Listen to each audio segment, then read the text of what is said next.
ম্যাচের ভিতরে থাকা একজন ব্যক্তি নিজেকে বিক্রি করেছে। সে আমাদের সঙ্গে মিথ্যা বলেছে, সিলেটের সঙ্গে বিশ্বাসঘাতকতা করেছে এবং সিলেট টাইটান্সের সঙ্গে প্রতারণা করেছে। আর সবচেয়ে বড় কথা হলো সিলেটের মানুষের আবেগের সাথে সে নিষ্ঠুরভাবে বেইমানি করেছে। বিসমিল্লাহির রহমানির রহিম। প্রিয় বাংলাদেশ, প্রিয় সিলেটবাসী, আমি আপনাদেরকে কিছু ইম্পর্টেন্ট ইনফরমেশন জানাচ্ছি। আজকের ম্যাচটি আমাদের কাছে ভীষণভাবে কলুষিত হয়েছে। আমার কাছে নির্ভরযোগ্য ও প্রমাণাত্মক তথ্য এসেছে।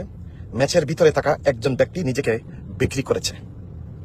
সে আমাদের সঙ্গে মিথ্যা বলেছে, সিলেটের সঙ্গে বিশ্বাসঘাতকতা করেছে এবং সিলেট টাইটান্সের সঙ্গে প্রতারণা করেছে।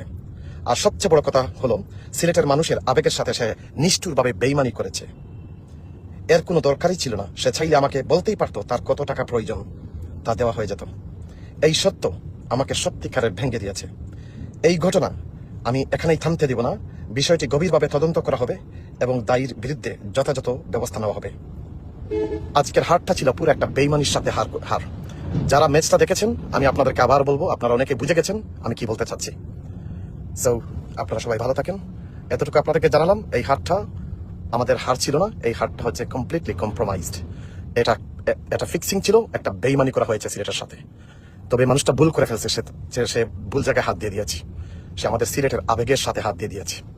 এই বিপিএল টিপিএল সবকিছু যে একটা বেইমানি, একটা জুয়ার ব্যবসা, এটা আমি আগে থেকে জানতাম। কিন্তু আমাদের সাথে আমাদের প্লেয়াররা সবাই কিন্তু আজকে ডিমোরালাইজ হয়ে গেছে।